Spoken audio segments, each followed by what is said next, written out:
10 years after Claire Morgan vanished on Highway 191, construction crews uncovered her body sealed in beeswax deep beneath an abandoned tunnel. But what chilled investigators wasn't her condition. It was that her body was still warm. Forensics found faint electrical pulses inside her skull, and when they played the sound recorded near her remains, the ground itself began to hum. Some say that hum is still there, buried under the new road, whispering her name. Before we go any further, if this is your first time here, we'd love for you to hit that subscribe button and turn on notifications. Your support means the world and helps us bring you even more powerful stories. Stick with us until the end, and if this mystery moves you, share your thoughts in the comments and pass it along to a friend. Claire's vanishing. The highway looked like a ribbon of glass under a late summer sky, the kind of blue that makes you think the world will hold still forever. Claire Morgan drove it the way she always did, hands loose on the wheel, camera bag on the passenger seat, a playlist whispering through the van's speakers. She liked small rituals, a slug of black coffee at the pump, a last check of the SD card, the way the light cut the horizon. That night, the light was a bruise, soft, swollen, as if the sun itself were reluctant to set. She'd texted Ethan at 6:17, stopping at the Caldwell tunnels for sunset shots. Back in an hour. He replied with a thumbs-up emoji. Ordinary. Human. They had the kind of easy small talk that fills the spaces between lives. Recipes. A joke about the neighbor's dog. A reminder to lock the shed. None of it pointed to what would happen next. By 8:23, Claire's Jeep sat abandoned at the shoulder, engine idling, hazard lights blinking in a lazy, exhausted rhythm. The door was open like a held breath. Her camera lay on the back seat, strap curled like a sleeping thing. On the road, someone found a single glove, black knit, fingertip chewed, and tucked it into the crook of a guardrail. A passerby called it in. The sheriff came, flashlights slicing the dusk, and then the search teams arrived with their lanterns and dogs and well-practiced sorrow. The Caldwell tunnels. At first, it was all procedure. Tape, photographs, the low hum of radios. Friends and family gathered, faces hollowed by hours and questions. She wouldn't just leave, someone muttered. Marlene, a neighbor from 2 houses down, chewing at her thumbnail like a storm was coming. Claire's the sort who plans. She packs lists. Another voice, younger, impatient, said, maybe she just ran, wanted time alone. They spoke around the absence. They built small theories like fragile shelters against the cold. The tunnel mouth yawned ahead. 3 arched openings cut into the rock, concrete stained with old water runs. Locals called them the Caldwell Tunnels, but treated them like an old story. Useful once, dangerous now. There was a smell when you stood at the entrance, a damp, mineral smell with a sweetness under it, like someone had left honey on the wind. Search dogs balked at the threshold, noses high, ears flat. Handlers frowned, exchanged the kind of look that carries answers they won't say aloud. They sent one dog in anyway. It ran a few steps, whined, and then recoiled as if slapped by a sound. The handler swore softly, then shook his head. No good. She's not in there, not where those dogs can tell. People started to invent reasons for the dog's refusal. Maybe the wind. Maybe old animal scent. Maybe the scent of something stronger, stranger. The long wait, weeks stretched into months. Volunteers walked the ridges, combed the brambles, searched the creek beds where moonlight made silver ribbons. They called in cadaver dogs, remote drones, people with more patience than sense. Nothing, or something that refused to be found. The county clerk filed it under open, active, but the white noise of bureaucracy settled on it like dust. Grief does strange things to time. A single day can thrum like a year. Rumors began to spool, the way smoke finds the rafters. At the diner, over chipped coffee cups, folks speculated. Saw a figure by the tunnel last month, said a man with a gray mustache, voice low as if sharing a ghost story with someone who might understand. Like a silhouette, looked like someone wrapped in cloth. A teenage girl at the counter laughed too loud. You believe in ghosts now, Grandpa? The old man shrugged and pretended not to be scared. Ethan moved into a small apartment 3 towns over. People said he needed distance. The truth was simpler and messier. He needed fewer places that knew her hands. He kept her toothbrush in a drawer, her favorite mug in the sink. Once, he drove out to the tunnel at dawn and sat in his car until his legs went numb. He watched the opening, as if waiting for the past to walk back through with an apology. Neighbors began to tell other kinds of stories. The humming that came at night, the waxy drips someone found caught on the edge of a culvert, small deposits clinging to the concrete like bees' nests. "Probably kids messing around," said a sheriff's deputy, shrugging, his coat closed against wind. But the wax was real, pale, textured, with a faint, old sweet smell. Whoever cleaned it left a note tacked to the bulletin board near the post office. "Found wax near Caldwell. Thought it was natural. Please be careful." Months slid into a year. The case cooled like soup left on the counter. A skin formed on top. Then it went into the back of a drawer. Claire's parents called and then stopped calling.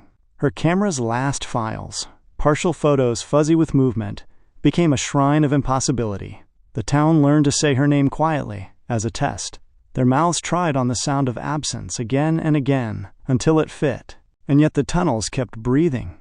People reported hearing a distant, low hum, like the vibration of an enormous hive, from deep within on certain nights. Old Man Rudder, who ran the bait shop, swore he'd seen light move inside the tunnel when there was no light to be seen. Like a lantern was walking, he told anyone who would listen, tapping his cigarette against the ashtray. Teenagers dared each other to walk to the arch and touch the cold concrete, and then ran back with their hearts pounding like a drum. "It's just creepy," they said, then laughed too hard. No one had a satisfying ending. No neat closure, only layers. Wax on concrete, rumors on lips, the slow, persistent ache in the places people had loved.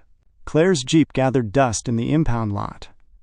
The glove remained in the sheriff's evidence locker.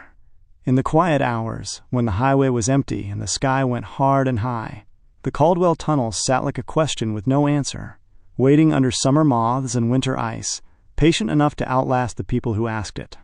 The silence and the hum, at the edge of things, sorrow breeds stories. The town wrapped itself in them, softening the hard edges of fear with narrative. They told each other what might have happened, because stories are how we keep the living tethered to the missing. But the truth, whatever shape it wore, had not yet made itself known.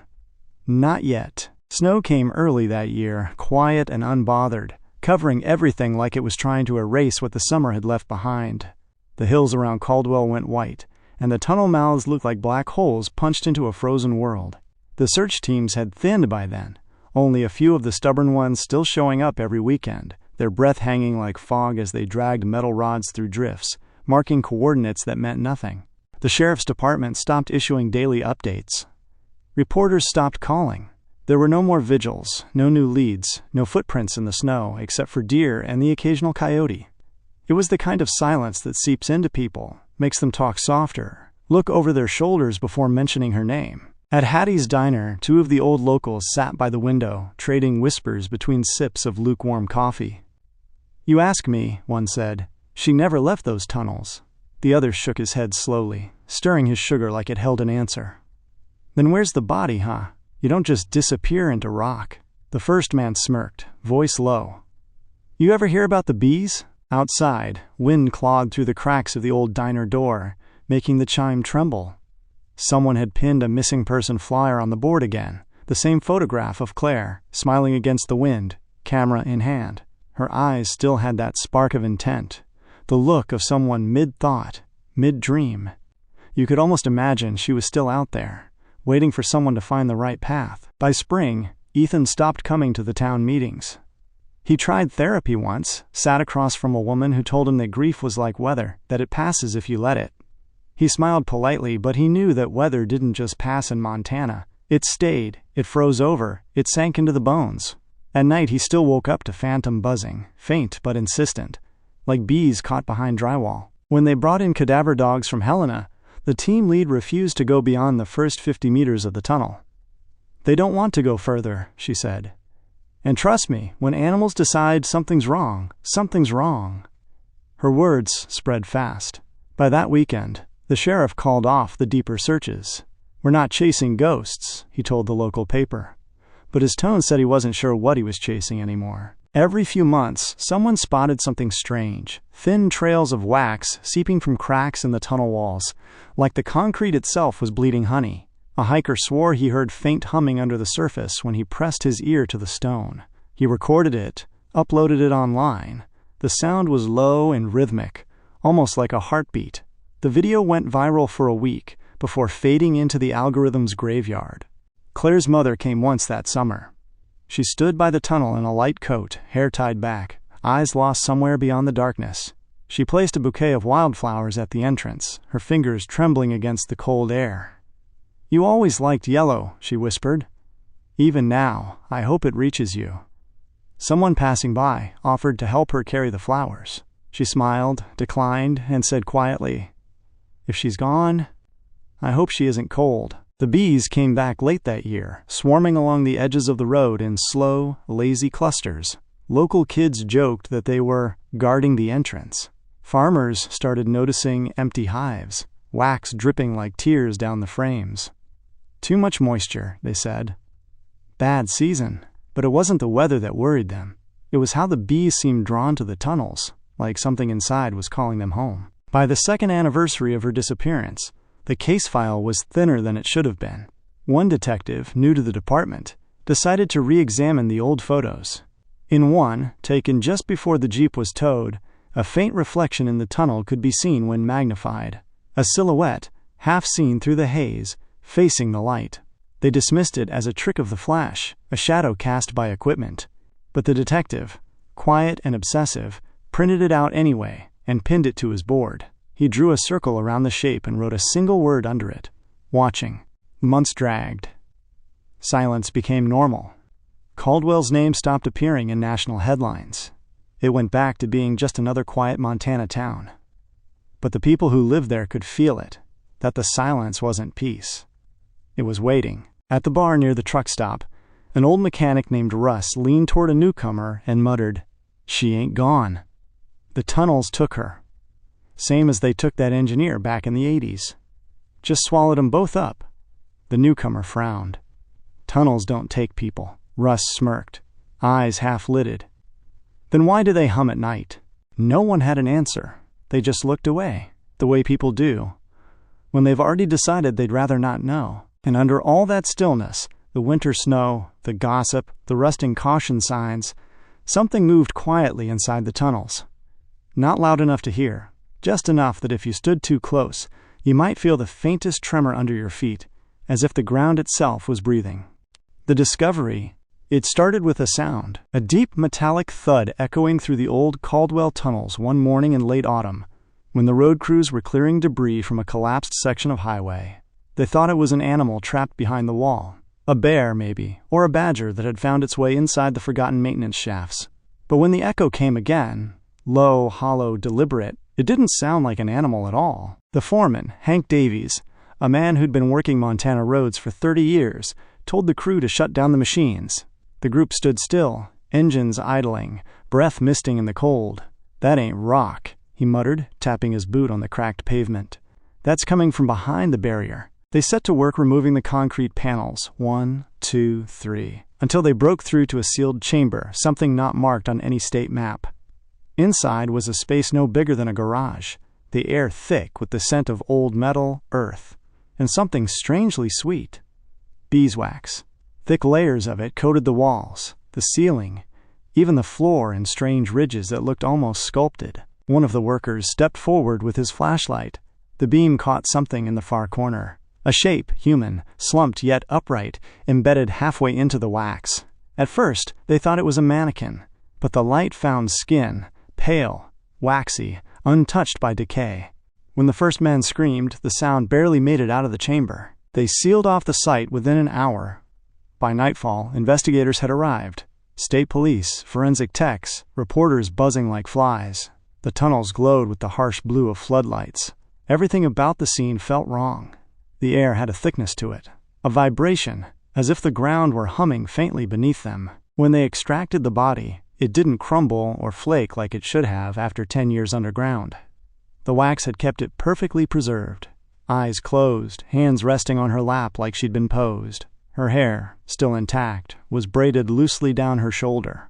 Every inch of her skin was smooth, pale, and sealed in beeswax. The lead coroner's voice trembled when he read the tag on her necklace. Initials, CM. He swallowed hard. "It's her. Claire Morgan. Ethan came to identify the body 3 days later. They said he didn't speak much, just stood in front of the table, hands shaking, eyes fixed on her face. The wax had dulled the humanity in her features, giving her the look of someone both real and statue. "She looks peaceful," he whispered, almost to himself. Like she was waiting. The unsettling reports, the lab reports, started coming in by the end of the week. The wax contained traces of pollen and ash, but not from any plant native to Montana. The chemical makeup was mixed. Beeswax, yes, but also resin and something else, an unidentified organic compound. Forensics couldn't match it to any known source. What unsettled everyone most wasn't the wax. It was the body itself. No decomposition, no insect activity, no damage to internal organs. Her last meal was still partially digested. It was as though she had died hours ago, not a decade earlier. Dr. Eleanor Wright, a forensic anthropologist flown in from Seattle, examined the body personally. After 2 hours in the lab, she asked everyone to leave the room. She said later that it wasn't because she was frightened. It was because she swore she could hear something faint when the lights were low. A buzzing sound, soft, rhythmic, emanating not from the room, but from Claire. When the news broke, it split the town open again. At Hattie's Diner, the regulars returned to their old corner booths, speaking in whispers over half-empty coffee cups. "You see," said one man, shaking his head. "Told you she was still there. Told you." A waitress wiped the counter slowly, eyes darting toward the window. "If that's her, then what was humming out there all these years?" Nobody answered. They just stared at their reflections in the glass. Meanwhile, crews re-entered the tunnels to document the site.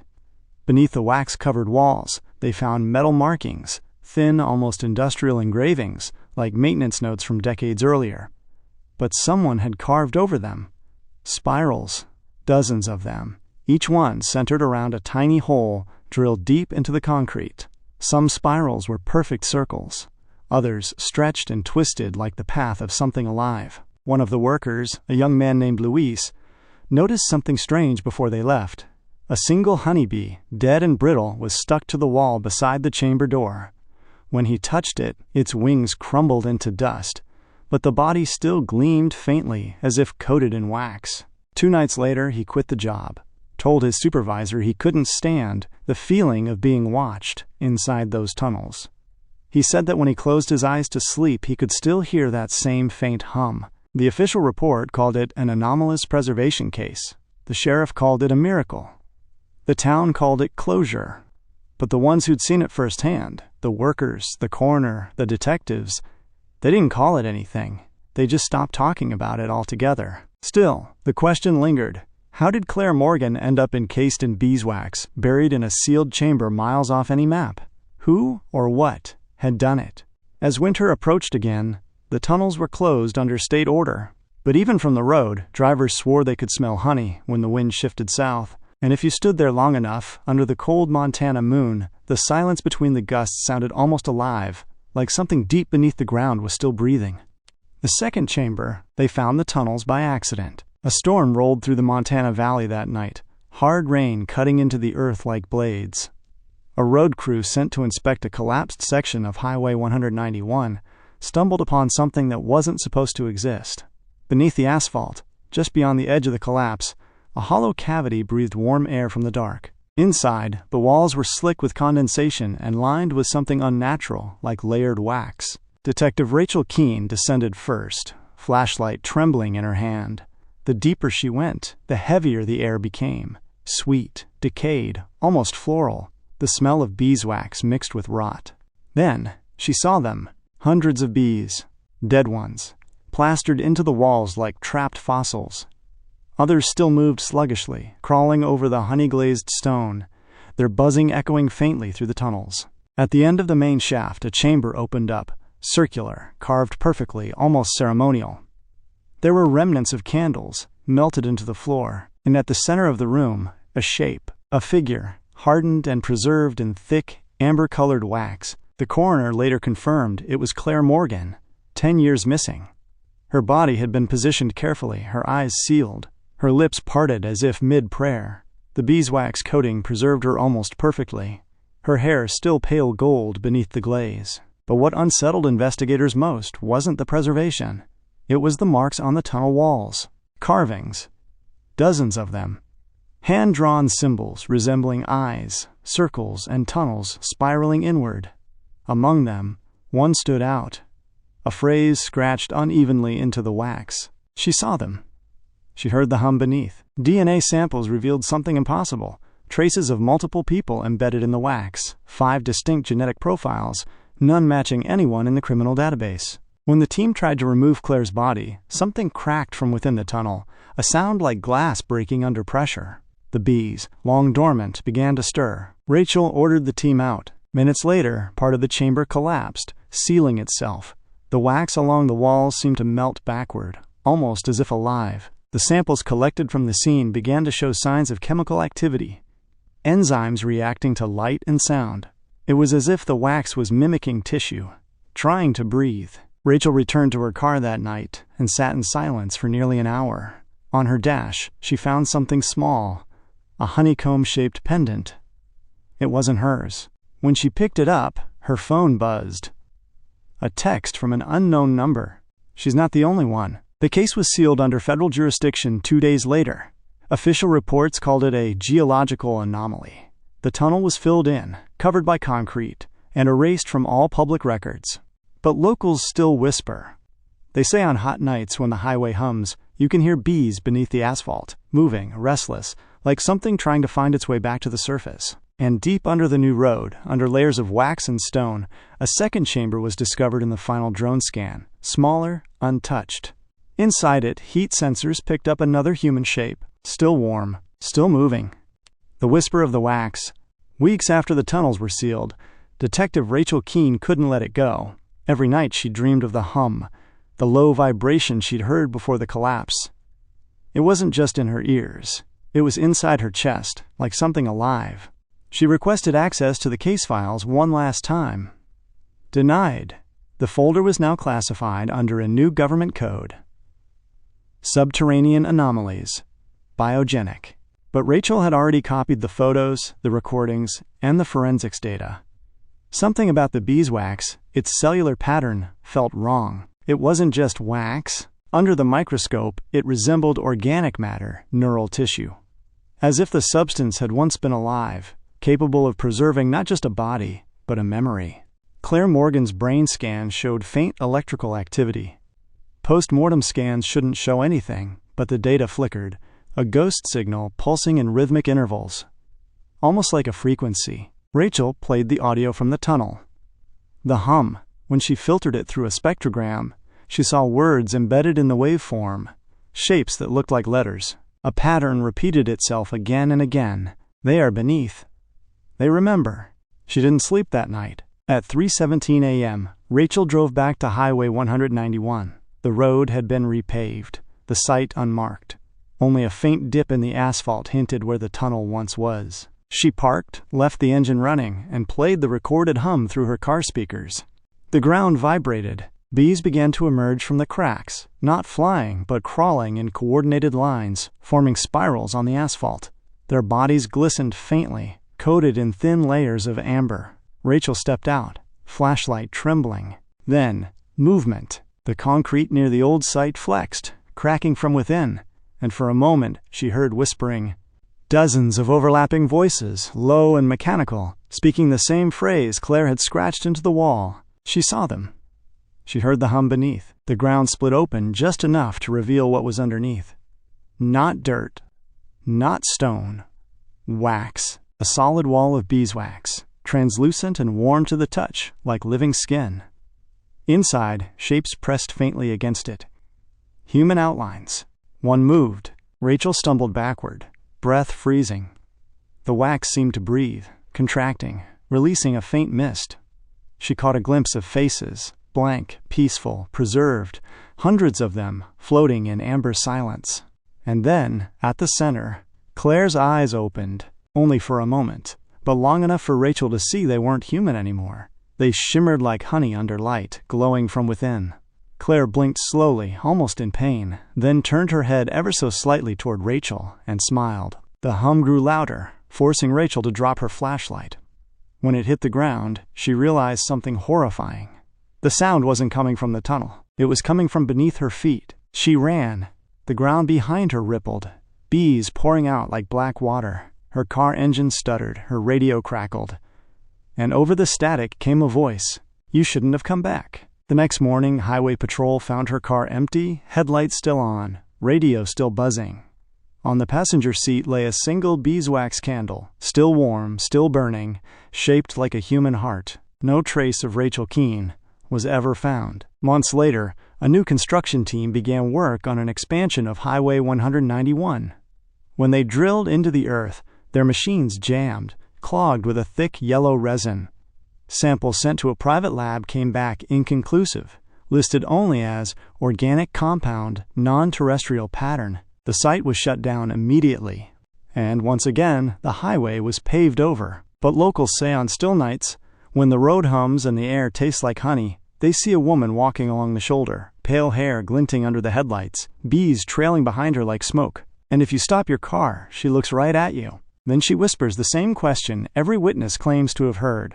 Can you hear them too? What if she was never buried, just waiting beneath the wax for someone to listen? Would you dare to drive that highway at night?